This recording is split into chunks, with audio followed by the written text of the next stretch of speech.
Oh, there we are. Howdy ho. Coming in hot. Yeah.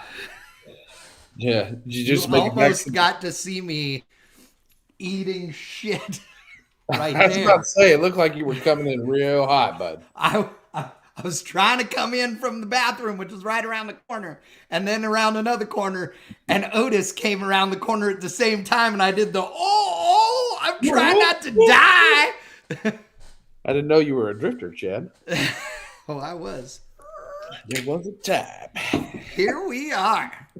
Oh, ladies and gentlemen, welcome to another episode of Beards, Burnouts, and Beer. I'm Chad Reynolds. That dude over there is Ryan. Look at that. I got the point right. You did.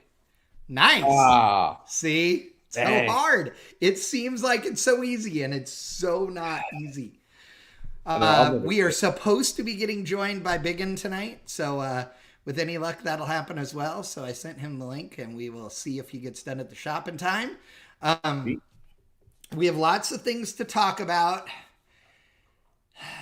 Yeah. You have a sore throat, so you already kind of feel bad. So I think I'm probably going to just pull the Band-Aid right off the bad news right now. Just yank it. Yank it. LS Fest West is the same weekend as the Tailgate Throwdown. You've got to be. No. You've got to be. Dude, it's always a week later, and this year it's the week earlier, and I literally had a meeting about it, and it's... Well, it looks like Holly's going to have to make a big change. It's unfortunate, you know? It is. It's an unfortunate deal. You got to be kidding me, dude. I swear to God. Yes. So, I griped. Write a letter. They laughed. To I whom griped. it may concern. Yes, exactly. Yeah. You need to write. I'm going to write a letter. You need to change the date on this, you sons of bitches. Yeah, you 30. Well, that's cool. Just tell them sorry. Their car count's going to be low because everybody's going to be at the Tailgate Throwdown. I know, right? Exactly. Do want to say hello to Neil and Barn and MGB. Deuce is Wild in the house as well. Everybody that joined us tonight. Lycan. You know, it's funny. Most people have one blind friend. Mm-hmm. So when they say my favorite blind friend, okay, like then their blind friend goes, you got one, right? Right. I have two, okay? I can't say one is better than... See, this is what I say. I say that Dan Parker is my favorite blind race car driver friend. Right. And then Lycan is my favorite car enthusiast and audiophile friend. See, okay. I got it. I got both. Right. They have their own categories, and they're at the top. They have their own categories. Exactly. For all you other blind guys out there, you're only going to have to settle for second place. It is what it is. I know. Yeah. It's been spoken. I will say that there's a dude that, you never know what direction this show is going to go. So I had a dude that hit me up. This is a jillion years ago when we were live streaming all the March meets and the California Hot Rod reunions. Mm. And he sent me a message and he said, hey, dude, I'm blind. I live near San Diego. I love all the car stuff. I listen to your broadcasts. Is there any way to get audio recordings from previous years? Mm-hmm. And I said, no, but I can send you a link to the videos to watch, and so send him that. So we talked on and off for a couple of years, and I don't know, it was probably 2 years later, something like that. He said, I'm coming to the March meet. And I said, no way. And he goes, yeah. He said he had gotten another friend to agree to go with him. Uh-huh. That buddy of his didn't have a driver's license. They were riding a bus up to Bakersfield from San Diego. That's not a short drive. They came up to the event. It was awesome. They stayed one night, so they were there like Friday and Saturday or whatever. And on Saturday morning, the morning news show always shows up at the racetrack and stuff, Yeah. And so when the track folks, found out that he was there, it was pretty cool. So they talked to him on TV, and I got him out on the starting line to stand between the cars when they ran, nostalgia funny cars and stuff, which I can only imagine, like, because I don't care how much time you spend on the starting line with Top Fuel cars. Yeah. You still jerk. There is the tiniest bit. You can't help it. Even if all day, you are sitting there filming race cars, when the fuel cars leave, if you are up there at the starting line with them, it's almost impossible for you not to have just the slightest flinch. I can only imagine what that's like when you can't see that they are hitting the throttle. Like, at least you and I, we look and we see the tree coming down, you know? Yeah, it's coming. Yeah, that's true. Yeah. I know. So he loved it. Yeah, and I'm hoping we'll get Lycan out to an event this year. He already said, hey, I got some vacation time. You want me to come run a camera? I said, maybe the audio would be better. Although I have this feeling that if I have Lycan at an event, because he's, that's what he does is audio. I have this feeling that if he was at one of our events, he would be so frustrated by like the crap audio that comes from most of the racetracks and stuff that we have to deal with, that everybody's like, oh, it sounds a little statically. Yeah, no shit. Because it's all from 1945. And I got what they got. I got nothing else. I'm sorry. So yeah, it's awesome. But yeah, so we'll see. It should be good. But I don't know. It would be kind of fun to try to edit video that a blind guy takes with a camera. Right? It'd be challenging and fun. Well, Neil joked about it, but I am, and how, he would be better than, Wickham, which, true. I think it would be really funny because the truth is, I don't want to say this because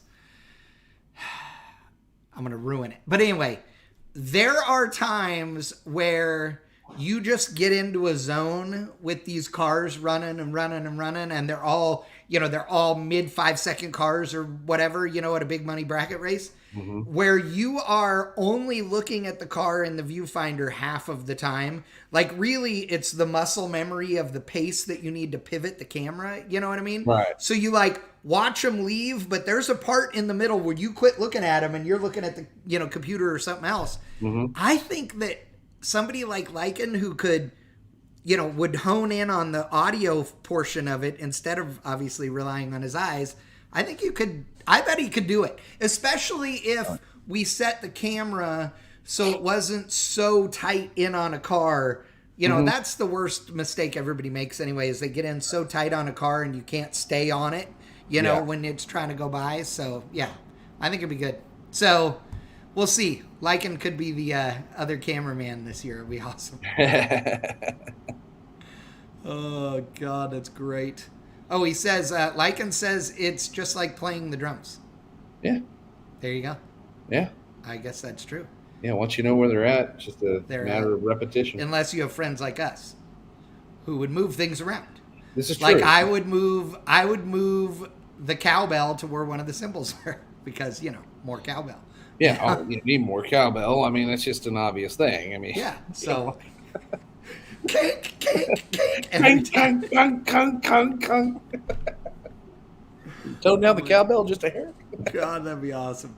All right. So, this week, whether Bigan gets here or not, we are going to talk about bullhorns.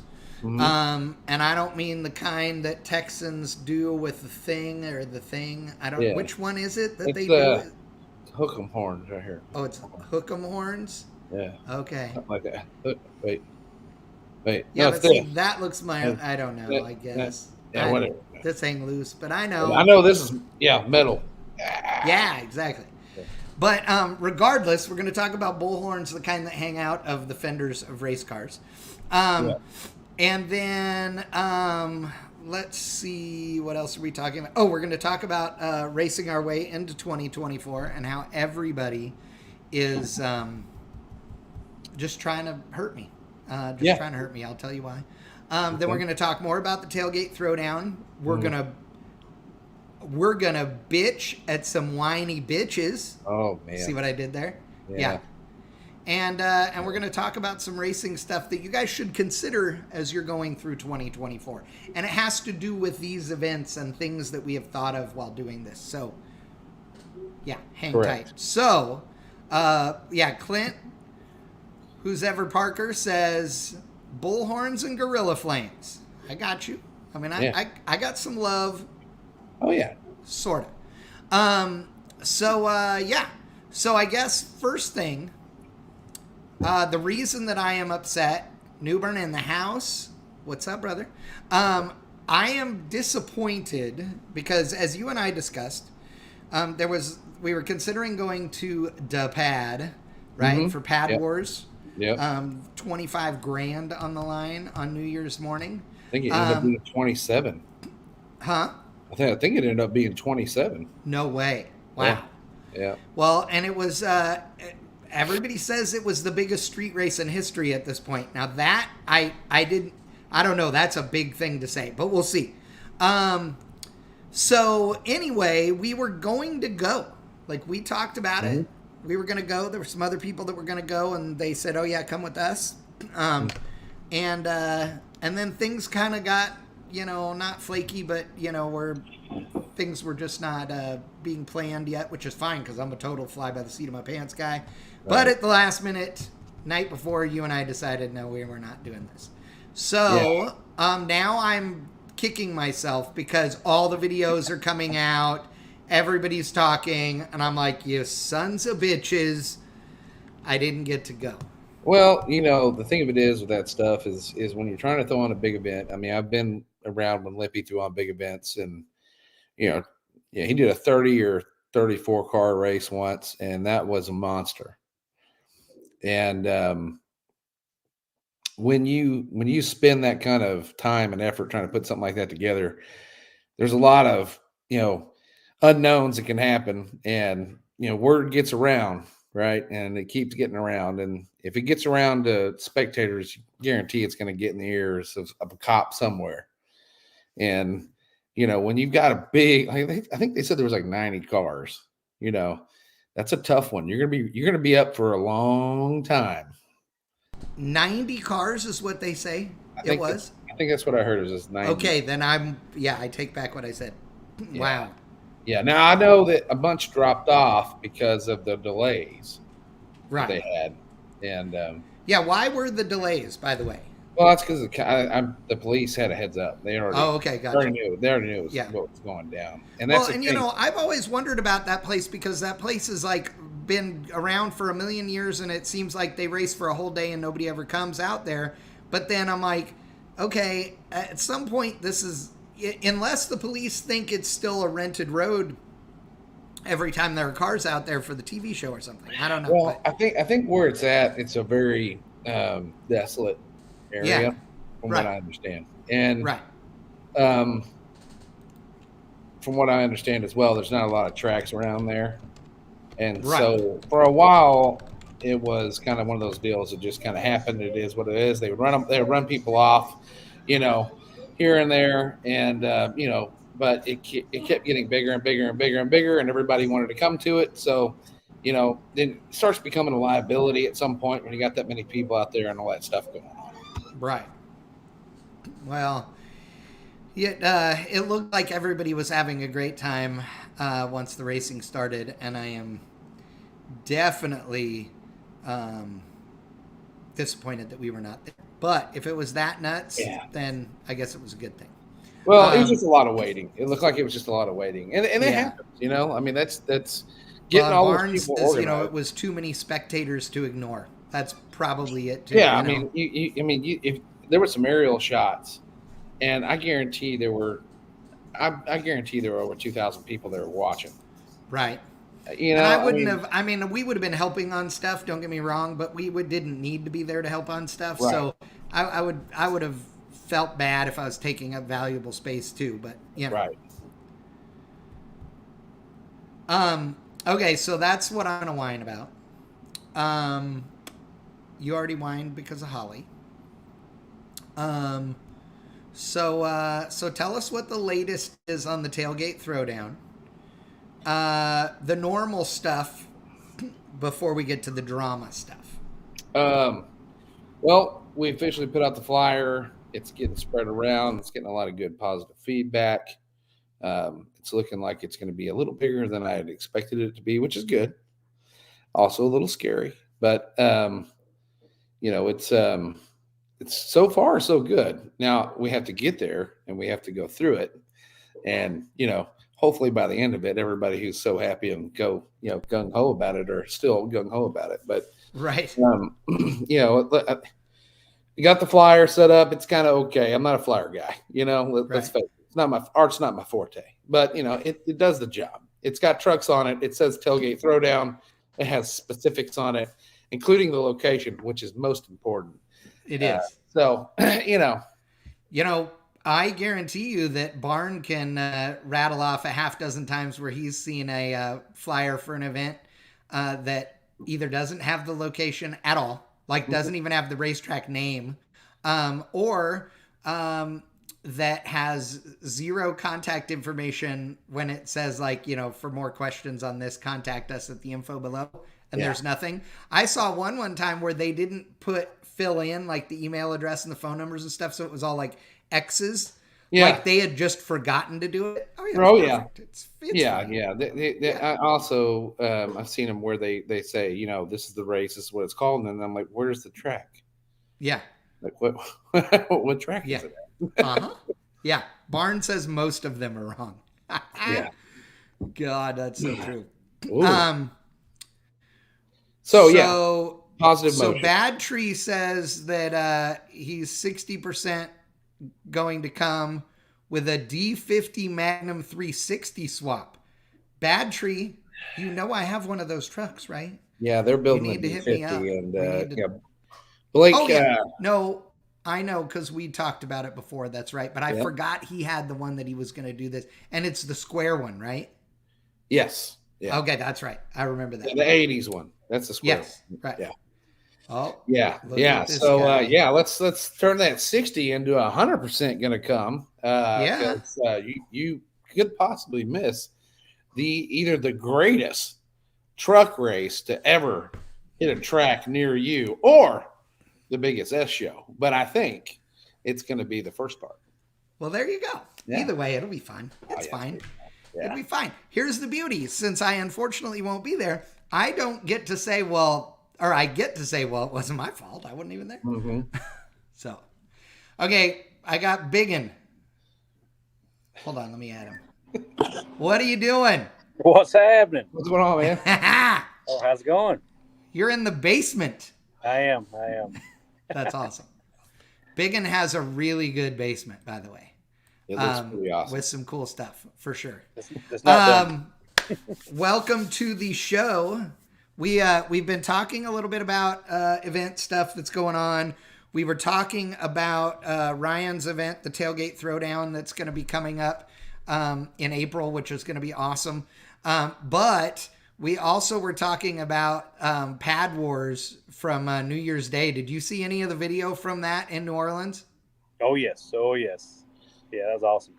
Dude, that place is nuts. So we were talking about it. I was supposed to go, but then we didn't end up making it there. But it was it looked like it was a riot. That's for sure.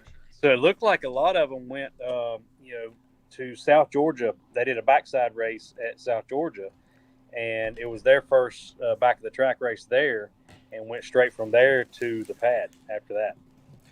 Okay, I knew I heard about some people that had been do a race in Georgia, but I didn't realize that was it. So, how far a drive is that? I don't know. I know several guys I've seen. They raced there. I don't know. It was Friday or Saturday, whatever it was, and then drove straight to the pad after that. And it was, however long it was, straight through or whatnot. But I'm gonna look up the distance for South Georgia to New Orleans just to do that. So that's a good segue into talking about some of your stuff for the year. Oh, okay. So it's 475 miles, 6.5 hours. from South Georgia to New Orleans. Oh, yeah. Right. Yeah. So that's not horrible.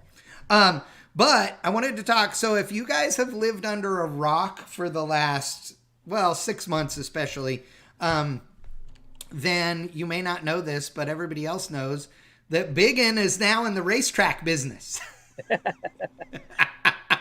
Not just sending cars down the racetrack, but now one of the owner managers of Mooresville Dragway, which is as in a straight line from Bigan's shop to the racetrack is it a half a mile? Not even. Not even that, I don't think. Yeah. It's between a quarter and a half a mile if you could go straight there. And if you had a big enough truck, you could. But if you drive it, it's like a mile and a quarter, maybe. So I told my neighbor I needed to make a shortcut through the woods, so he let me cut a path, from the pond over to the track, so I can get a four-wheeler, a dirt bike side by side over there really quick. So no way, that's awesome. Oh, yeah. I love that. That's great. Well, you guys you're making a bunch of changes to the racetrack. You guys have joined a new sanctioning body this year, new schedule, all that stuff. You want to give people a little rundown on what's going on? Yeah, we swapped to WDRA from NHRA. I talked to all my bracket guys all last year and just basically learned a lot, on the bracket side of stuff and, running a racetrack and whatnot. And a lot of my guys wanted to switch to WDRA for a number of reasons, but I think it's going to make our bracket program really strong, stronger than it was. We picked up the teen driver, which is a step between junior dragsters and sportsmen, that the teen can ride with your mom and dad down the racetrack. So had a lot of interest in that. So that'll bring another class into the equation. So, we started moving dirt on the left-hand side of the track to widen it to try to get we're a 38-foot groove right now. We're wanting to go 6.5 foot wider on each side to make it a 50-foot groove. Concrete walls, 800 foot of new concrete. So if we can establish the dirt now, we can even put the wall in, the footer, the wall, and everything. And then hopefully this coming winter, we'll do the whole racetrack. Yeah. So we're just trying to do as much as we can. But we're also, talking to the county about expansion for go-kart track. We've already got a 300-foot dirt track, sled pull for tractor pull, truck pull, side-by-side pull, whatever you want to do for dirt drags or sled pull. And then ATV mud bog and sprint boat. So we're really pumped up about the sprint boat deal. And as soon as all that gets approved, we're hammered down on all that stuff. Sounds like I need to put my house on the market. Oh, yes. Mooresville is a great place to live. It is. It's Man. wonderful. And I will tell you that the coolest thing about all this stuff is that Mooresville it's a cool little racetrack, but it's a little racetrack. Like in fact, when you enter, you're up here and the racetrack level is, 15 feet lower, probably, Bigan? At least. Oh, yeah. Yeah. It goes way down like an embankment, and the grandstands are built onto that, embankment. And so there are no giant aluminum grandstands. There aren't the crazy, going to the Motorplex lighting. There isn't all the big things. It's a local fun racetrack, So even with all of this kind of stuff being added to it, it's still going to have that family feel, that fun, again, local track without all the, ego and attitude and all the bullshit, that you hate. That's the way I prefer it. My home track was either Kennedale, Texas Raceway, or it was North Star. And they were both low-key tracks, but the track surface was always killer. The owners were always on top of their stuff, and it was an awesome place to be. And it deeply saddens me that they're both no longer here. But well, and that's why Bigan's been going to Mooresville. When did you go to Mooresville Dragway the first time? Oh my gosh, probably 8, 9, 10 years old. So it's all through high school. Was there every week. It's just been. It's been a staple through my childhood and through my whole life, and Yeah. an opportunity to do something to buy it, and more importantly, not to lose it, because it could have went to Coparts or several options of it getting sold, not being a racetrack. Yeah. So to say we helped save it, would be one thing, to keep it going along, and it's the longest running drag strip in North Carolina. So it's 1955 is when they started with the 5th mile dirt. Then it went in 1957 is when they went 8th mile and paved it or whatnot. And it's really, really good location. And we've got, Greg Anderson and, Dallas Glenn, literally a couple hundred yards from the track. They push over there with a golf cart and test and do burnouts. And, we got a lot of pro stock bike teams. We got other pro stock teams, and Lizzie Musie's right down the road. We've got a ton of stuff right around there.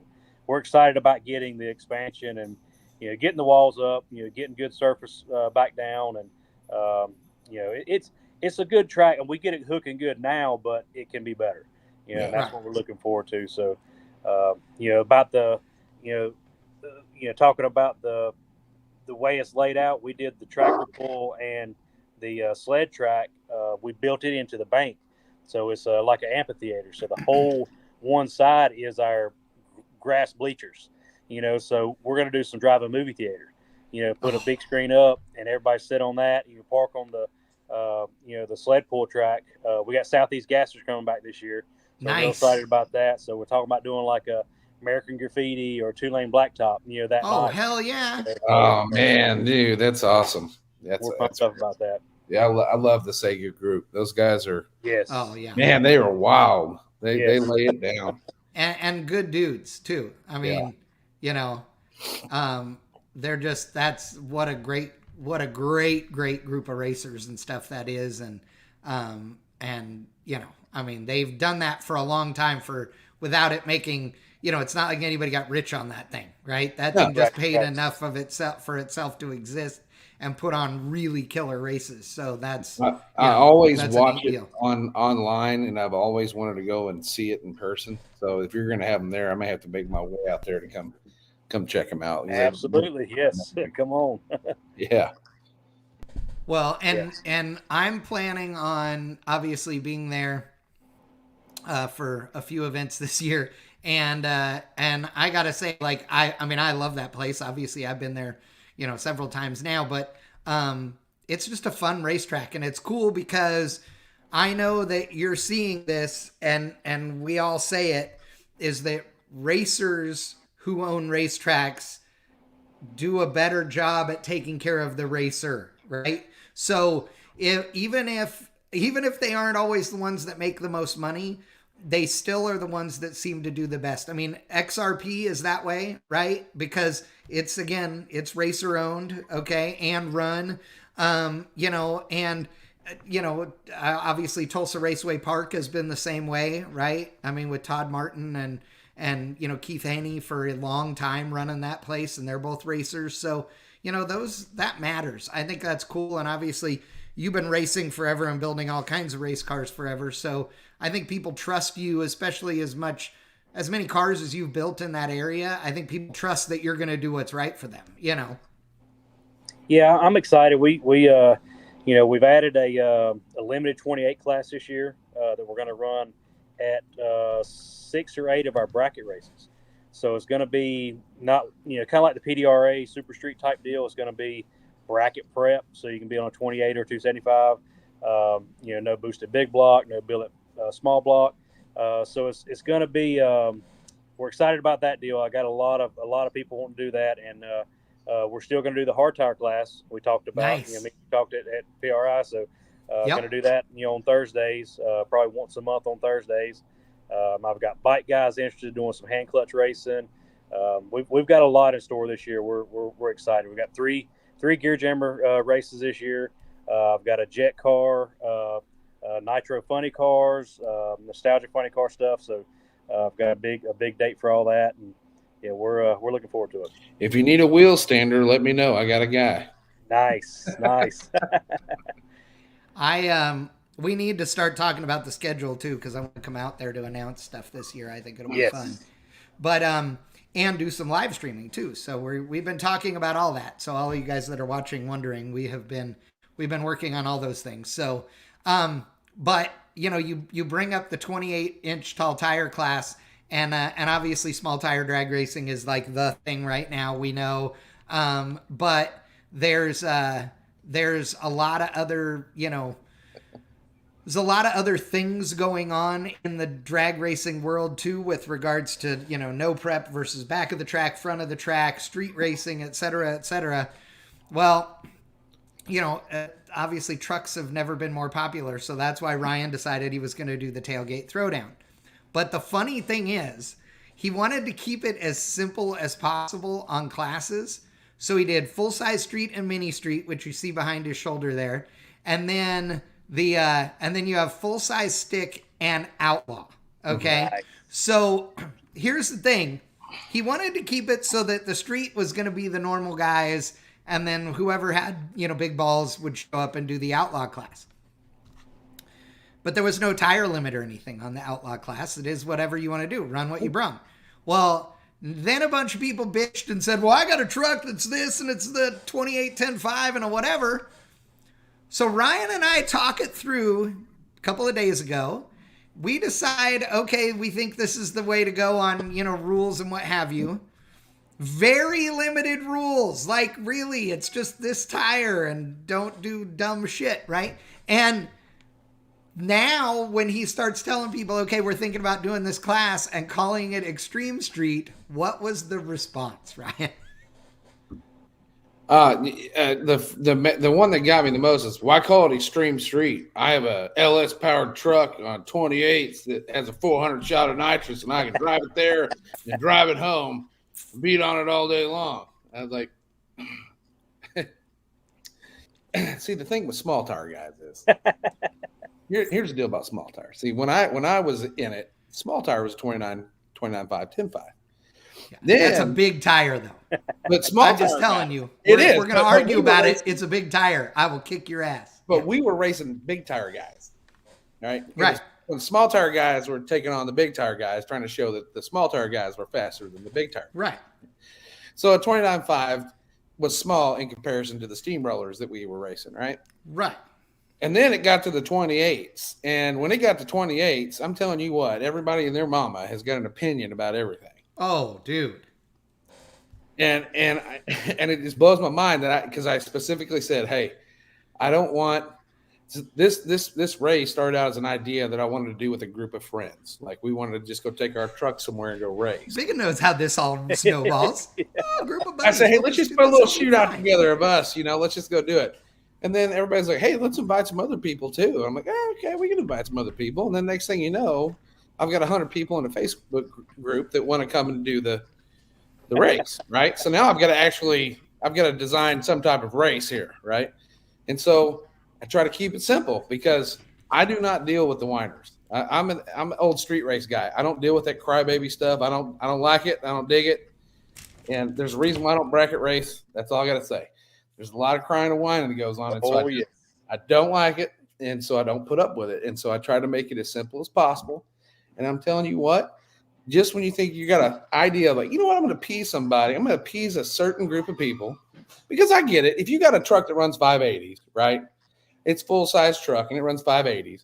You don't want to be paired up with a guy who's got a back half, you know, fiberglass front end, S10 with 3 kits and a triple nickel in it. I get it, right? So let's try to appease that. Well, I did that. I stuck it out there. There was a possibility we might do it. I've got like 3 messages, 2 text messages, and I'm getting responded to in a negative way. And I'm like, you know what? We're not going to do it at all. How about that? We just won't do it. You can't win for losing. Dang, man. I know exactly. Yeah, that's the truth. You can't win for the. And I mean, there's no deed goes unpunished. You know, well, like I'm not. The thing of it is this is what gets me. I'm not guaranteeing any payouts because listen, this is an idea. This guy that owns this track was like, "Hey, I like your idea." I was like, "Cool. What's it going to take to rent the track?" He goes, "You don't have to rent the track. You can just bring it here and we'll charge the gate fees." Cool. He goes, "So what do you want to make?" I said, "I don't want to make anything. I just want to put on a good event and have people come out and have a good time and see how many trucks we can fill up this place with, right? That's all I want to do." And he's like, "Come on with it." Okay, perfect. And now it's like, I'm like, these guys want all this stuff. And it's like, man, I don't have a team of 10 people coming with me that I'm paying to come check all your stuff in and make sure you're not cheating and play all these games. And I'm not guaranteeing payouts. Like, if you want to pay out, cool. Some outlaw guy said, hey, I want to pay out. Cool. You got to buy in. 80-20 split, call it a day. Now, I might get some other stuff for some other classes, but I'm working on a couple of cool things that I'm going to spend my money on for the guys that come and actually do it. And whoever wins their class is going to get a special treat. And if I can get somebody to sponsor it, great, cool. But that's not what this race is about. It's about having a good time and about being at a cool track and help supporting a small track. And boy, I tell you what, people try to turn it into this. I guess it's too close to Memphis, you know. There's a lot of grudge racers up there, you know. I want you to get really fed up, and I just want you to publicly call all these guys out. Go do. Oh, trust me, buddy. I am the guy. What do you guys want to call it? You guys want to call it the Whiny Bitches 28-10-5 class? Because we'll call it that. Whatever. There are 5 rules, right? What is the last rule? Do not be a whiny bitch. Yes. Or I will fucking remove you, excuse my language, from the track, from the race, and you will be done. That is literally the 5th rule of the 5 rules that he put on the whole group. Like, I like it. Yeah. Yeah. Don't do it. Okay, so I want to get to our next topic, which I don't know if you saw, Bigan, because I didn't tell you this. This is the Bullhorn edition of the show because I want to talk Bullhorns, okay? And if you are not familiar with Bullhorns, I will pull up a photo to show you of drag cars with Bullhorns. But the idea behind them is if you're not sure what we're talking about the exhaust pipes that come out of the fender of a drag car and aim up. The reason for these is, well, it's twofold, but one, because it's way easier to push the exhaust out the side of the car than it is to put it underneath the car, especially on something like a Pro Mod car or, something along those lines, anything super low. But the other thing is for aerodynamics. And so it is, the thought process and the reality is that there's enough force coming out of the exhaust pipe to keep the nose of the car down. And that, you can adjust that with the angle of the Bullhorns, right? Because they're always on a V-band. So you can pivot them so they aim more straight up or more back, depending on, on what you're trying to do. But, that's the big thing that everybody has come to rely on, is using them as downforce. What do you think about Bullhorns there, Bigan? I think a supercharged car is more susceptible to pressure force than a turbo car. I've had guys tell me they put their Zoomy car, Pro Mod Zoomy deal on scale pads, put on the 2-step at 4,500 RPM, and it changed the scale, the weight on the front tires by 150 pounds. So it's pushing down that much. That's more. A lot. Yeah, a lot. I think a turbo deal, I've done turbo stuff every which way of angle straight out. I've even, if we do a Bullhorn, I try to keep it inside the fender and keep the Bullhorn effect in the fender so they're not hanging out. So you still get the curvature in the fender and it comes out like, kind of like Mark Rogers' car that's, still in the car, but it's not, sticking a foot out from it. It's definitely, it's an air pump. That's a lot of force that's got to go somewhere. I think like I say, the blower stuff, Pro Charge, root screw, whatever, is more than a turbo deal. I think the turbo takes a lot of the pressure off of it, if you want to say that, because we've done, like, even on the dyno, we've had twin 4-inch or twin 5-inch and block one of them off because we have the O2 sensor on one side, to see if it makes an effect. And it does have, it has some force coming out, but not like a Pro Charger. We've blown 4x8 sheets of plywood, 50 foot away from the dyno cell with a freaking, Pro Charge Zoomy deal. I think it's definitely got some air moving though. So, you bring up like this obviously is an extreme example, right? On this picture here. I mean, those bullhorns hang way out the side of the car. This is a nitrous car. That's why the crazy purple flames. I'm not a big fan, that. I don't like the bullhorns just hanging out the side. I also am not a big fan of a Zoomy on a door car. I think Zoomies on funny cars are great, but Zoomies on a door car, I don't know. They just don't do it for me that much. But one of the big things for me too is that, when you look at, when you look at a race car that is going down the racetrack and it's, and there's nothing else hanging off the sides of it like this, you look at it and go, oh, Camaro. You know what I mean? But if you have some of these swoopy new bodies, especially on all the Pro Mod cars and stuff, where it's hard to identify what they are anyway, and then you got this thing hanging out of the fender of them, it makes them even weirder looking, to me. Yep. And so I don't feel like the little kids can go, oh, I'm a Camaro guy or I'm a Mustang guy as much, with them. But my big thing on them is the aero negative. So you did a lot of work in the, aerodynamics world when you were hanging bodies and doing all that fabrication on NASCAR teams forever. The bad thing about a bullhorn is that from an aerodynamics perspective of going forward, and this isn't as big a deal on the racetrack because, most drag cars, even the fastest ones with bullhorns, are still only 250 mile an hour cars mostly.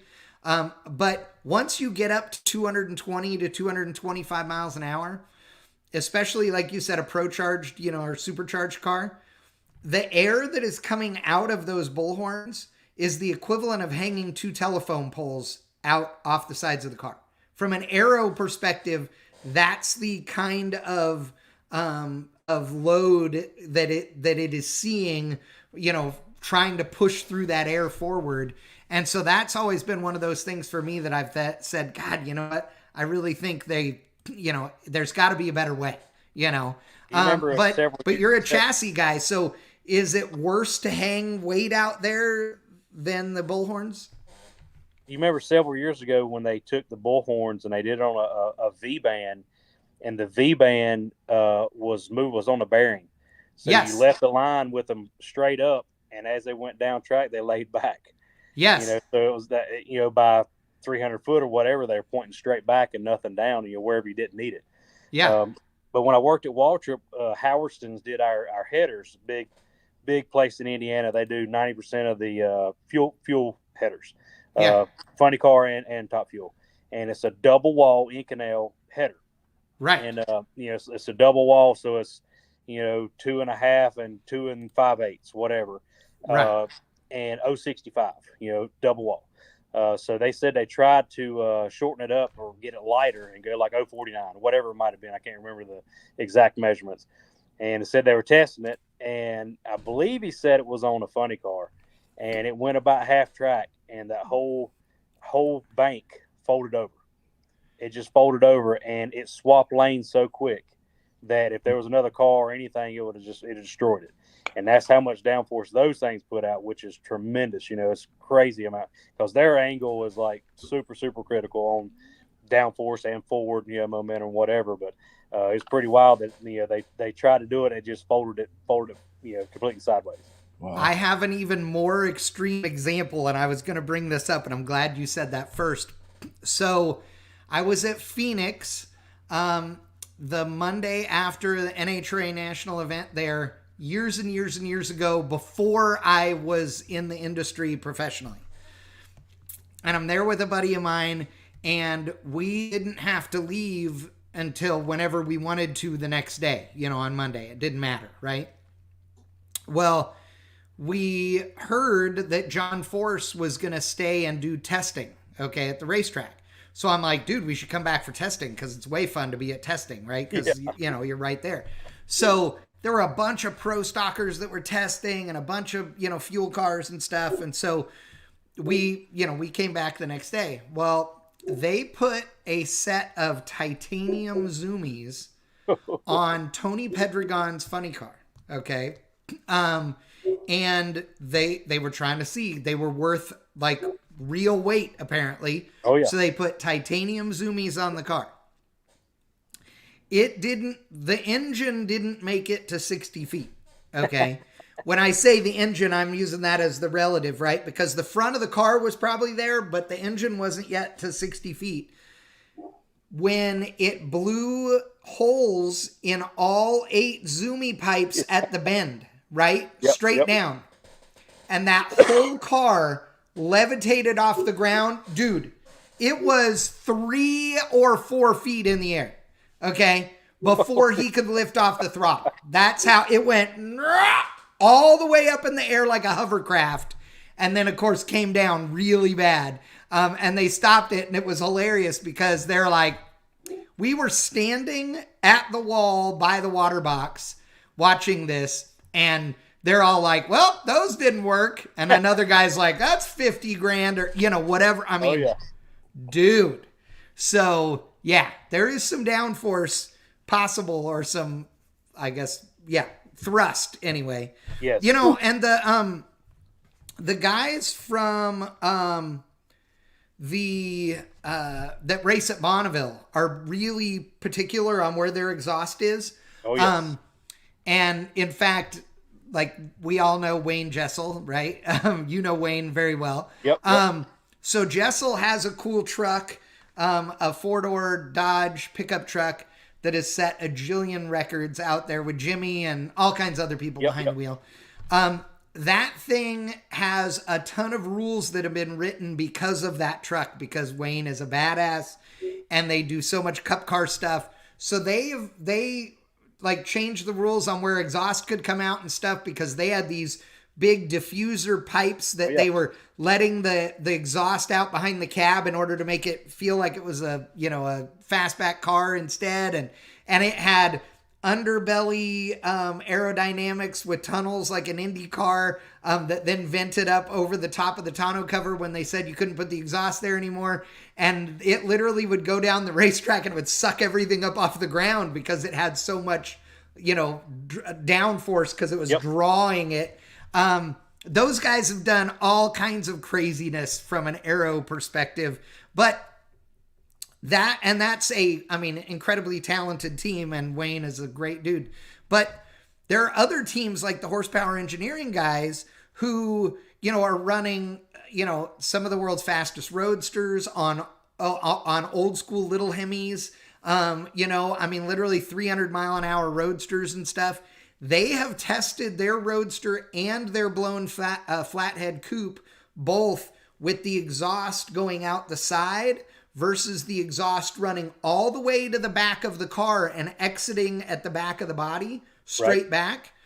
And they can repeatedly show that it's worth like a measurable mile an hour or two, which at Bonneville, when you're running at that kind of level, like 1 or 2 miles an hour is a huge thing, That's what I was going to say. That's like pro stock is the same way. Like Bonneville, they're, a half a horsepower is like huge.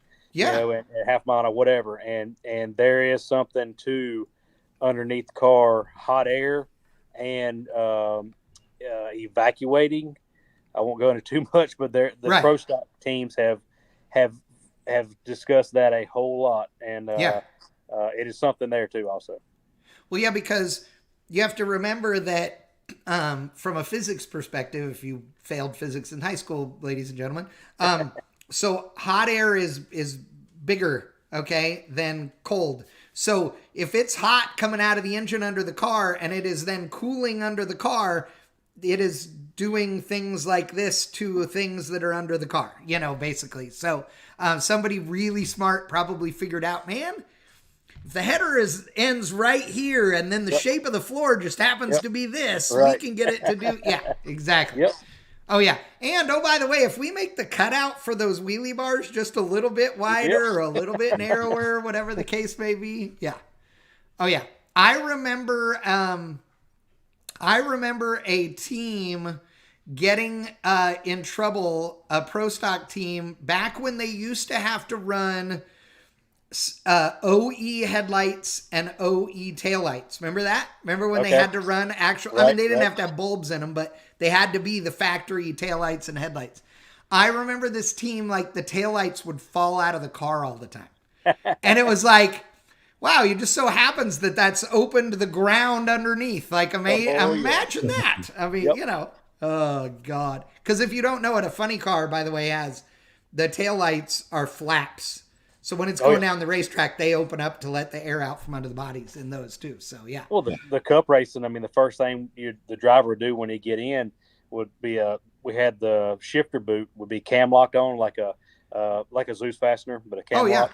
And you just pop it loose and left a hole. And when Tony Stewart got burnt, his hands got burnt. So, how'd your hands get burnt? And I said, whoa, your shifter boot's undone. So, oh, okay. Then looked at all the other drivers, and all their shifter boots are undone. So that's when you had to bolt them down. Then we would, the crush panels, you would put a 1/8-inch backup washer in between the panel and the crush panel itself and the wheel tub to let bleed air off. Half the NACA ducts in this stuff is sucking air from the bottom of the car out. I mean, all that stuff. Oh, yeah. It's crazy the amount of wind tunnel, money you would spend just to find that little bit. I remember... Well, I was going to say maybe it wasn't the first time. I don't know if it was the first time I ever came to your shop. I don't think so. But one of the times a long time ago when you were like, hey, you want to buy a wind tunnel? Yeah. Do you remember that? Yeah. Oh, yeah. Bigan owned a wind tunnel, a scale wind tunnel. Yeah. Like it was in a trailer. It was awesome. Yep. Like now, I wish we'd I know you sold that or whatever to somebody, but dude, I would love to have that now. Yeah, can you imagine the YouTube videos you could make? You would make a fortune on YouTube if you had a channel that was just which one of these is more aerodynamic than the other, and literally do like this cup or a can of PB Blaster. Right. Like, dude, you could make a fortune on YouTube with that. Fiero, it's streamlined as an arrow. Let's find it. Yeah. See, if it didn't take 480 bolts, I would have had it hooked up a long time ago. Yeah. God. Yeah. That's so awesome. I love it. So I'm going to show pictures of your car now. So on your car, well, first I'll show this picture. That's a good one. That was, on Rocky Mountain Race Week, wasn't it? I think so. Yep. Yeah. And you see there's no bullhorns visible, right? In this one. So in the next picture, you will see the side shot of that bad boy. And again, no bullhorns visible, but you have them, right? Aren't they just hidden right here is what you're talking about? It's one, it's actually right here. Oh, hell yeah. We have the actual car. Hold on. I'm going to... Oh, there we go. You got the car in the basement. Oh, yeah. And by the way, that is not a big block. That's a small block. Dad's car, jet boat. Yes. So where are the zoomies or where are the bullhorns? Got one coming out my passenger side.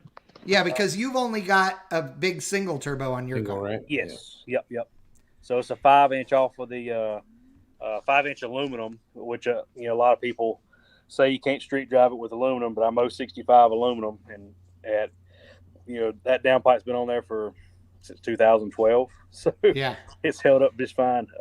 Larry Larson's Chevy 2 with a car everybody knows and loves.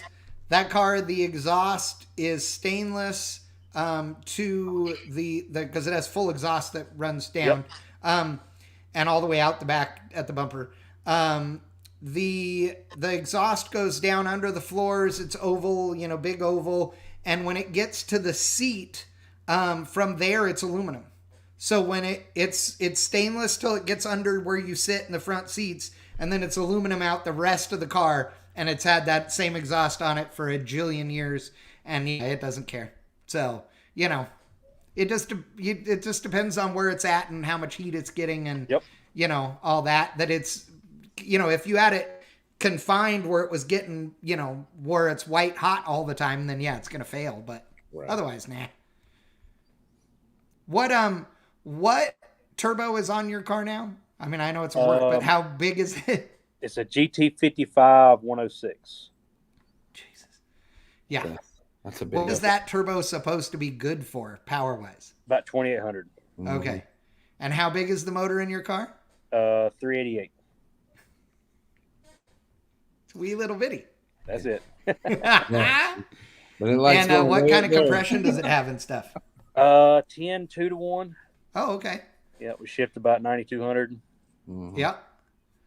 What are those cylinder heads that look like big blocks but aren't? They're Profiler air strikes. So it's a 12-degree canned symmetrical ported deal. They flow like 480 out of the box. So they're Jesus. That's it's like a little Chief, right? Yeah, exactly. Yeah, yep. They make the a canned valve small block head. It's like a pro stock head but little. Yeah. Yep. BD 2200's Brodix version of it. But these profilers are canned valve instead, and all the other ones are inline. Okay, gotcha. So this is a canned deal to shrouds the valve a little bit away from the bore, and you can run up like a 2-300 valve. I think we're like 2-220. Wow. I did steel jessels this time, the Mohawk steel jessels, and PSI springs, titanium Victory valves, and the valve train we've got good stuff in. Jessel 903. DLC coated lifters, and got the ultra billet crank and ultra billet rods, and I want to get it back out and get some more testing on it, because we haven't got it turned up all the way at all, but right. I've got the E-gate and everything on the cold sides. We're figuring it out, and I need to get some more test time on it. I know you wanted to go to Sick Week, but you're not going to make it this year, right? Not going to make it this year. Nope. We got the Swedes car in there, getting it buttoned up. We got to lower the motor. We got to do dry sump. I'm painting the door and the quarter panel from when it blew the door off last year. Oh, right. We got all new tires all the way around. Pete just freshened the motor up, so it's going in. So we've got 2 weeks to get it ready. Nice. That's no fine. No pressure. No pressure. Yeah, deadlines are your thing. Oh, So your goal with your car, though, is to run 200 mile an hour in it, right? Six at 200. Yep. With a stock bodied car. Leaf spring. Yep. I got all steel, all glasses all the way in it. Stock floor pan, stock firewall. Yep. It's all, everything's there. Carpet. That's awesome. Yeah, it's good. I love that thing. Leaf Now, springs and all. Yep. Oh, yeah. And one of the things that's cool about that car that most people don't know is the underneath the wrap, actually. I mean, I know it's not all the one color anymore, but like you painted that thing how long ago? I graduated in 97. I worked at a body shop all through high school, and that was my goal, was to drive it before I graduated. And I finished the body work and got it. We painted it 2 weeks before I graduated. So I basically drove it just like no interior in it. Had 2 seats in it. Had a 283 with a Muncie. Had a rock crusher trans in it, and man, it was just, I was so paranoid to drive it. I was like parked on the opposite end of the parking lot at school, and right. I put the biggest camshaft you could in a little 283, so it had no bottom end power. Oh yeah, it was horrible, but. But that's how my Camaro was the same deal. Yeah. Mine was built as a stock eliminator car. It's the same thing. All the camshaft, but you know what? It was quick for its day on the street, and it was nasty and did big giant smoky burnouts and was awesome, and we were king shit. It was awesome, you know. Yep. I love it. I love it. Well, are you ever going to, have you considered unwrapping the thing, repainting it back to the original, you know, color and all that? And one day. Yeah, I think that'd be cool. The wrap was easy because it's a like a candy apple red. So I run it for a little while with no cage in it, and it cracked. We had to put a roof on it, had to put a top on it from the junkyard in high school. So I've had the car since I was 13 years old. And when I was in high school, worked at the body shop, we cut the top off of another car and put it on.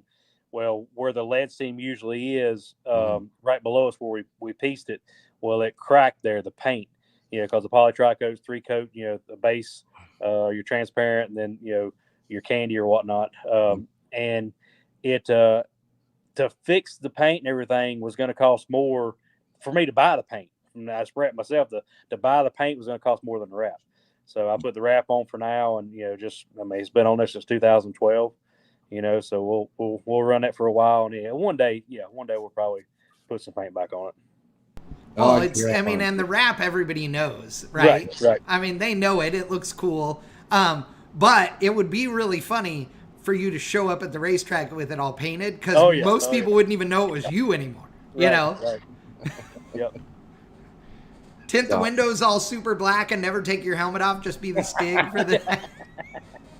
That'd be awesome.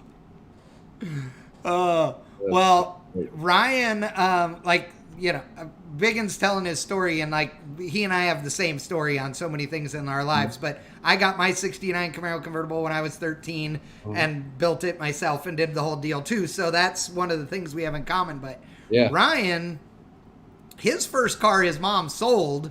And it was good. Well, I mean, it was good for then, right? Yeah. Well, I mean, it was deadly. I mean, if I'd have hit anything, I'd have exploded into a pile of rust. But but what was it? It was 67 Chevelle. Yeah. I built a 60 over 400 for it. It had dart heads and, you know, a lot of good stuff. It was too much. She didn't know what I was spending the money on. It was too much, you know, for her when she figured out how fast it was. So when I broke the rear end and I went to go visit my dad, and when I came back, my car was gone. Oh, yeah. So, like all of us, he's made a bunch of poor financial decisions recently and got another one. Nice. Yeah. And it's worse than your original one, was it? Right. Isn't it? It's actually better. Oh, okay. Now, see, the original one from 10 feet looked great. It was when you like hit the throttle too hard and your foot went through the floor, or you know, you shut the trunk and some rust fell off, or when I hooked real hard one time on the street and the back glass fell out and stuck to the deck lid because it had so much goop around it. Yeah. It slowly revealed its telltale signs to me over time.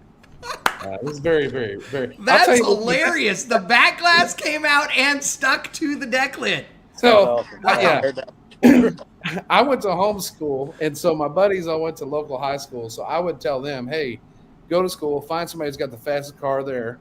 Tell them meet me at Sonic on Wednesday night, 9 o'clock every Wednesday, and bring a $100 bill with them, and I'll race them. And nobody ever bought any money, but guys would show up to race. And this guy showed up one night in a 74 Cuda with a 440. It was purple, and him and his dad had built it. And it turned out I went to elementary school with the guy. And so we ended up going down the street and hitting it at a red light. And when we did, I hooked real hard, and back glass came out. And I didn't know it yet. And the front bolts in the seat, it had a bench seat. It was a bench seat car, and the floor was rotted pretty bad. And I had my buddy with me. We both went back, and the front bolts came out and just pulled out of the floor. And so I just stayed in it and grabbed the next gear, pulled myself up on the steering wheel. And we got down the next red light. He had basically shit his britches. And, I kind of did, but I was all right. And, I learned all the woes about that car. It was a great car. This one is more solid. That is awesome. That just cracks me up, though. Dude, that car was so rusted that when I found it 6 years later, I thought it was my car, But how I knew it was my car was I was like, holy shit, wait a minute. I went and reached inside, and in the A-pillar on the inside was a giant rust hole you could feel all the way to the outside. I stuck my fingers right in it, and I was like, this is my car. I knew it was my car. Yeah. Oh, it was horrible. It was so bad. I learned so many things on the purchase of that car. It's great. God, that's too good. I love it. That's too damn good. So, okay, let me ask, because this question came up quite a while ago. Have you, this is to Bigan, have you fired off the cannon in the last week or so? Not in the last week or so. We didn't get it out New Year's, actually. The last one was for the roadkill episode. So yeah, if you have not watched the roadkill episode, it's out now, so we can talk about this. Let's just say, so, okay, Bigan owns a cannon, okay? Well, yes, you own it, but you built it. He built a cannon out of some really expensive chromoly and some badass stuff. And I have been there to shoot the cannon multiple times, and it's awesome.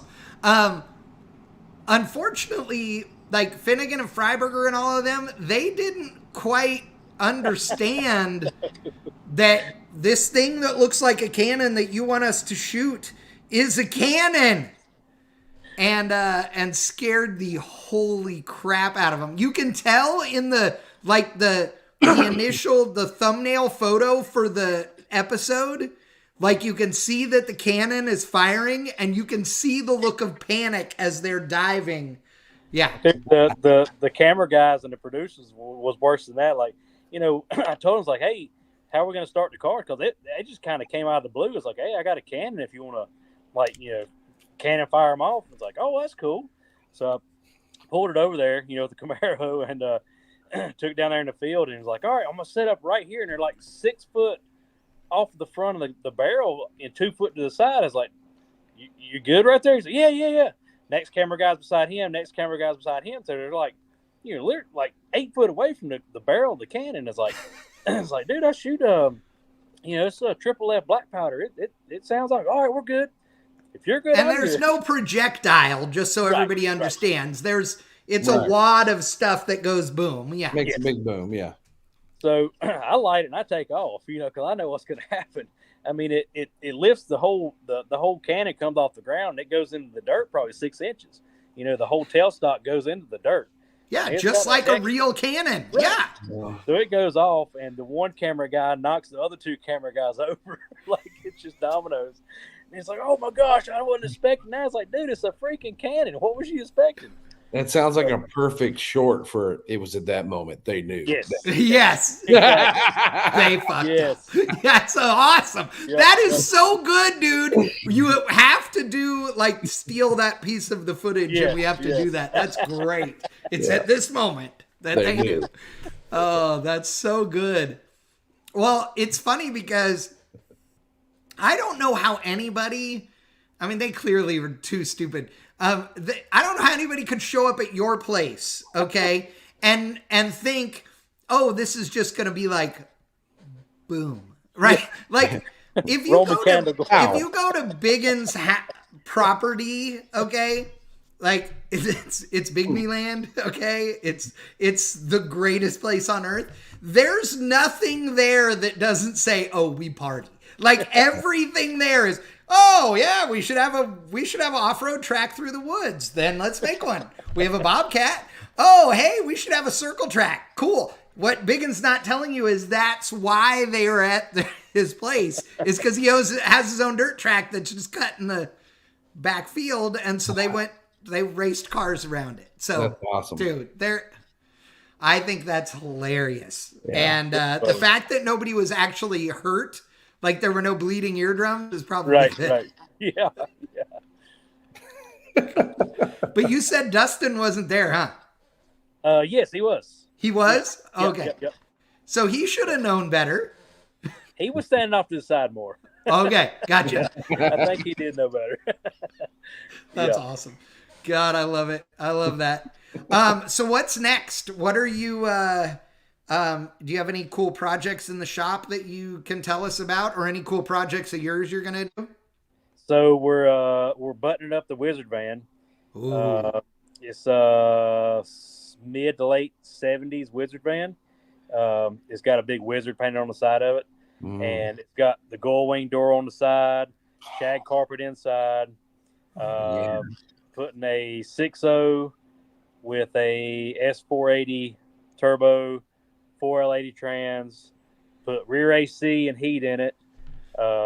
It's gonna be pretty cool. Put a beer money cam in it, beer runner cam in it, and yeah, it should be pretty neat deal. So what is he gonna do with it? Burnouts. That's awesome. Yeah, Perfect. Yeah. I love it. It'll be. I don't think he realized what 700-800 horsepower is going to feel like in this thing, because it's got it's got the rake to it, it's got the mags on it, and the slot mags. It's everything is there. We're doing the intercooler flat with the hood, and they make a little scoop for the hood. The hood's only 12 inches long, and they got those. Yeah, the little oval scoop. That's right. Yep. So we're going to do that, and it'll force feed the intercooler on top. It'll be pretty neat. We've got all glass car we've got going on, doing a front clip and stuff on it. We're doing hot side, cold side. A S15 truck, extended cab deal. It'll be like a 28 no time truck class deal. We got round body or square body? Round body. S10. Okay. Yep. We got the Lincoln back in there. Had to fix the trans in it. The '64 Lincoln convertible. Yeah. Guy just dropped off a rat rod. It's got a small block Chevy 406 or something. It made a thing at down there to like 625. It's in a 31, 32 like Model A, Model T, like just rat rod, and got 275 radials on the back. Nothing. I mean, just a windshield, and it weighs 2,020 pounds with 625 horsepower. And it's got the headers that come up and dump straight down. Yeah. No muffler whatsoever. Yeah. Tunnel ram. I mean, I heard him leave the drag strip and drove it all the way around. I just got to do him a little roll bar in it. He's like, yeah, it'll make it look a little safer. I don't know if it will be. It's like, oh my gosh. But it's got the old the lightning rod shifter. Oh, no way. Oh yeah. That's cool. That's a cool one. Yep. That's awesome. Yeah, and then the Swedes vet, trying to get it buttoned up. We got to get it done. A few no prep back of the track cars we're working on, and yeah, that's about it. Doug DeLay was talking about the missile. The Jeep done. Oh, did you? Oh yeah, I've been driving the Jeep, so it's good. Nice. So tell people about the Jeep. CJ7 put a 4.8 with a billet 72 milliliter turbo, and just took like a whatever manifold. I think it was a G8 on one side and like a C6 manifold on the other side, and looped it around and mounted the turbo to the one manifold, so it's mounted to the cast steel. 4-inch exhaust out, MB 4500 trans, Dana 300 transfer case, Ford Explorer 8.8 rear, Dana 44 front, on 35 1250s. So it's making about 15 pounds of boost on pump gas, about 650 horsepower, and it's crazy the gear ratios. I didn't realize it was that bad in MB 4500. Everybody said the 2-3 shift was like horrible. Oh, so first gear is like a 567. Yeah. Second gear, which is like your first gear, is a 325. Yeah. Then it goes to a 167. Yeah. 320 misses the twos altogether. Like, yeah, 100%. It's the same. It should have another gear in the middle there, at the very least. Really, 2. Yeah. Yeah, it's like a 3-speed because you got granny gear and then overdrive. So you got second, third, and fourth. Yeah. So it's the same gear ratio as a SM465, right? I don't know that. I don't know. I think so. It's hard. First gear is, yes. Granny low is probably. Granny low is. Oh, but yeah. But not the 2 to 3. Yeah. That's right. The so, and what's the wheelbase on the Jeep? I don't know. It's It's a 7, so it's a little bit longer than the 5. So let's see. A CJ7 wheelbase, according to the Google machine. Oh, it's a whopping 93.5 inches. So my old CJ7 had a 406 with a 350 turbo, 3800 converter and stuff in it. And if I put two people in the back, it'd ride a wheelie. Like it'd pull the left front a foot and a half and pull the right front about 5 inches, and it would just torque steer to the left. I couldn't drive it. Like it was just torque steer, and just go left with front tires in the air. This thing, it would definitely be all over that. And I take the boys for a ride to school, whatever, and it's a turbo boost. They're all about it. So God help you. Yeah, that's awesome. Well, Doug DeLay was mentioning something about the missile. You've still got the Moonshine missile. I know you haven't got to race it much. I want to come out to one of the races this year and run it. Absolutely. So I think that would be fun. So or all of us should run it. We should run it in multiple classes, whatever. We should pump a bunch of nitrous through that thing for sure. So it's sitting right here. I'm looking at it right now. Yeah, right that'd be awesome. Yeah, it's ready to go. I mean, it's it would fit that limited 28 class really good.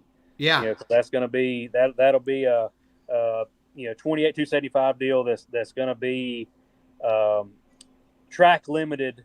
For prep wise, not going to be a radial prep stuff, right? And everybody's got to race the same track, and it would fit that really good. Maybe I'll come out and we'll run it in that. Oh yeah, that'd be awesome. Yep. Yeah, that'd be great.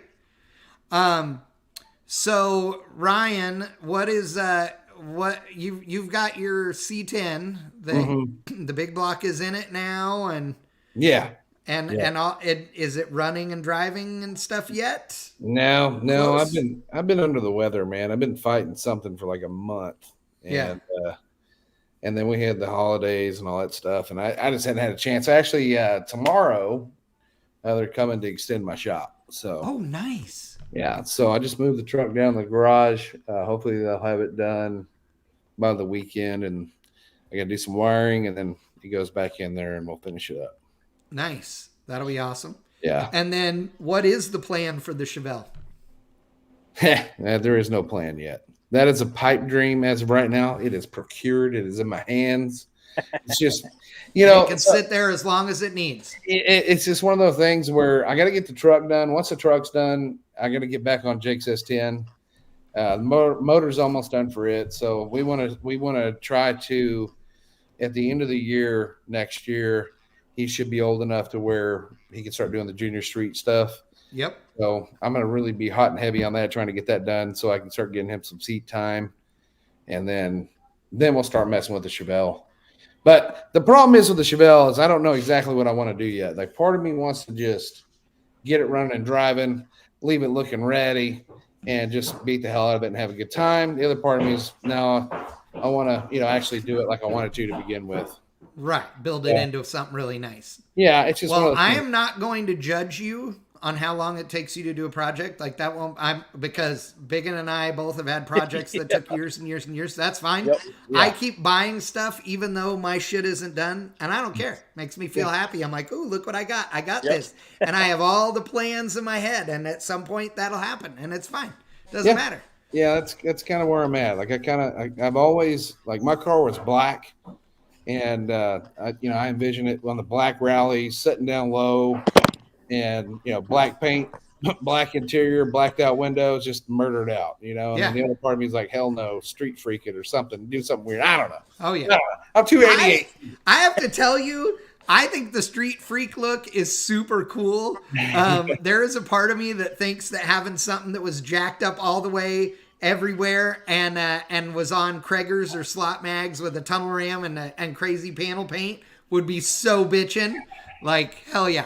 Yeah. So it's a 6.7 Chevelle in the end, so I'm not mad at any of that. So cool. Well, and that's the thing is, like, it doesn't matter what you do to it, you can't ruin it. Like, it's gonna be. I mean, and even you can make it be all those things at some point in its life, and it's still all fine. Yeah, as long as you don't put it back stock, that's all that matters. Yes, exactly. There's too many of those. Exactly. I can't stand stuff that sits too high or not high enough. You either need to lift it or you need to slam it. When we built Beer Money, I remember when we were cutting up perfectly good new struts to put them on the car, and I remember that one of the guys on the other team, when we set it down the first time, comes by and goes, "Oh, well, God, did you not put the springs in it or something like that?" Oh, well, once you get it raised up and on, we're like, dude, that's ride height. Like, we're done. Yeah. You know? We're done here. I mean, if it didn't have the chin all zip tied up, it would drag the ground. Like, it would. See, I like my stuff really low. So, yes. You know, like and God intended it to be. Yeah, you know, so 3 inches of clearance on the starting line. That's only because NHRA says so. Right. Otherwise, it'd be 1.5. Like, you know. Yeah. So, I'll probably make it to where it looks really good, but drives like shit. That's probably what's going to happen. Nowadays, it's fine. No, yeah. Trust me. Yeah. I know how to make everything sit on its balls. It's perfect. Yeah. Me and Bigan are both fans of air ride. We're both fans of all the same shit. That's why we're dangerous together. So it's perfect. Yeah, well, Cole, my brother-in-law, keeps trying to get me to bag the truck. I'm like, no. I'd be all over that. But no, it's fine. It doesn't have to be. I mean, because you're a vagina. It's fine. I mean, it's hammered, dude. It's hammered. Come on. I know. It looks good. It's fine. It looks decent. My Suburban, my square body Suburban, the whole plan has been to do it static, okay? And just do 4, 6, 5, 7, whatever kind of thing with it, this and that. And then 3 days ago, a friend of mine sent me a picture of a bagged square body Suburban that isn't where they didn't cut the entire inside out in the back, right? Because it's not laid on the rockers on 24s or something. It's laying frame, not rockers, on a reasonably sized tire and stuff. And so they were able to raise the rear floor up this far and still put the seat on it and this and that. And I'm like, God, you're an asshole. He goes, I know, but this is really what it should be. Just added 7 months to that. I was trying to do it simple. Yeah. So that's what happened. Mike Cotton. Yeah. I love Cotton. Cotton's the best. He came by Sunday. He bought that Tahoe from Rye. Right. Mid-90s Tahoe, 2-wheel drive, 2-door deal. That thing is so cool. Oh, yeah. So he came by, it's pristine. And he came by and picked up Newbern's short block. Right. So he's building the motor for his Mustang deal. So it should be a good Pro Charge deal going in that deal. But that Tahoe is pretty badass. The same deal. It was a 4.6 deal, and he was wanting to go a little bit more, to get it lower. And I think he had some wheels picked out. It's going to be a pretty neat little ride.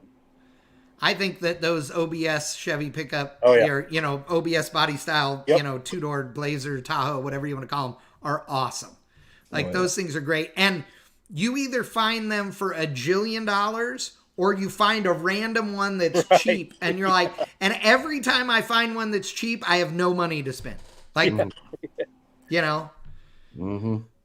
I mean, God, those things, they look so good. They're the best. That's awesome. I love it. And Cotton's an OG mini trucker, so it's good. Yes.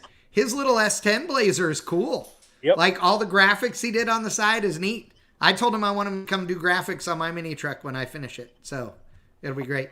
Yeah, Cotton's good people. I try to finish the bread van next, my next project. So it's it's closer. Yeah, dude, the bread van is.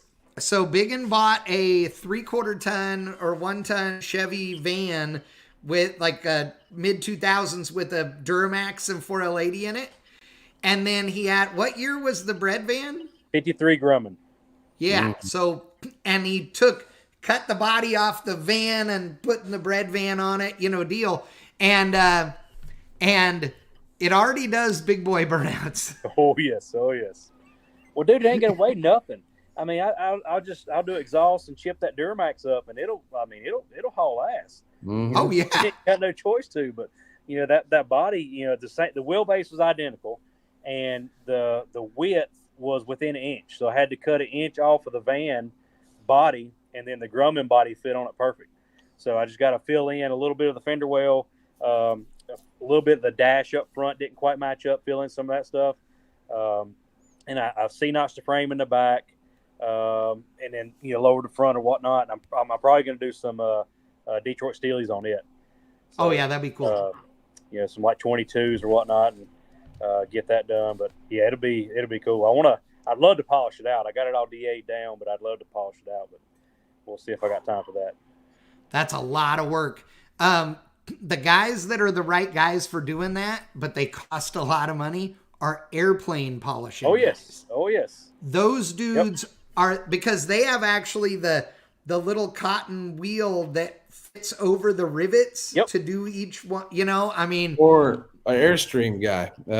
Yeah, Airstream guy too. I have a buddy of mine here that restores and customizes Airstreams, and he polishes them out. And it looks nice.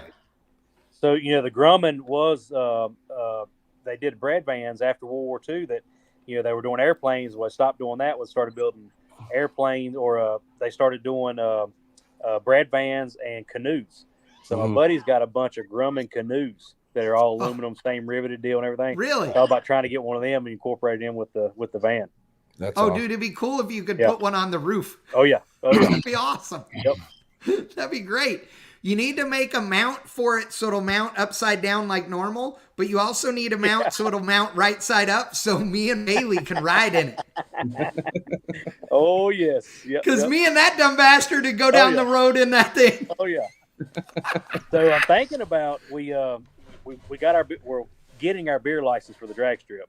Right. And one of the deals there with the county is you got to be able to lock the beer up at nighttime. That's their big deal. If it's in concession stands, you got to have it double locked and this and that. Well, right. Cherokee Speedway around here, dirt track, they have an old truck they did and put all the kegs in the truck, and they got keg beer on one side and wine on the other side. They drive around the stands and the pits, and you get your beer and your wine out of there, and then they take it out and lock it up in a building at night. So the bread van may become a kegerator, so we'll see. That also would be appropriate for you. Oh, yeah. So I'm down on that. I like that. I think that's a great idea. Oh, that's awesome. All right, boys. Well, we've been on for an hour and a half. I hope everybody that watched tonight had a good time. Bigan, thanks for coming on the show. Absolutely. I want you to come on more often because we want you to keep us posted on what's going on at Mooresville and other projects and what have you. Also, I want to incorporate some more, some tech stuff. I mean, I know the Bullhorns was, light tech, but I know that people always have a lot of questions about different stuff that we could probably incorporate into the show and we'd be fun. So absolutely. Keep that in mind for sure. And I'll let you know when we're ready for you again. But if you could do like every month or something like that, that'd be pretty cool. Work. Do every other one. That'd be great. So sounds good. Ryan, any last words on the race or anything else? Get your trucks ready, boys. It's time to throw down. April 27th, Newport Dragway. Bring your trucks, leave your tears at home, because we're here to have fun. Bring your trucks and leave your tears at home. That's a t-shirt. I think that's a t-shirt right there. All right. Well, ladies and gentlemen, thank you so much for joining us. We really do appreciate you guys being part of the show. And we are going to head out for the night. We will be back in 2 weeks. We have a full schedule that's getting ready to go. We are working on a big list besides guys like Bigan. I have a big list of potential guests for the year as well. Newburn and Cotton are going to be on the show. We have been talking about it. And every time we do one, they go, oh, we're tired or we're this or we're traveling or whatever, but we're going to make that happen. Even if we end up just doing it in person, that'll be a good one too. So, but big thanks to everybody. I want to thank Holly and Optima Batteries for always being live broadcast sponsors for us on all of our races. We have a lot of racing that's coming up this year. There are several things in the works for the next month and a half.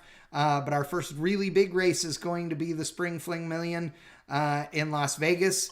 This has the potential to be the biggest payout one of their history because they've changed a couple of things on the double entries and this and that, which we'll go over as we get closer. But lots of great drag racing action coming up this year, so we're looking forward to it. But thanks again, everybody, for joining us. We will see you next time. Later. See y'all later. See ya.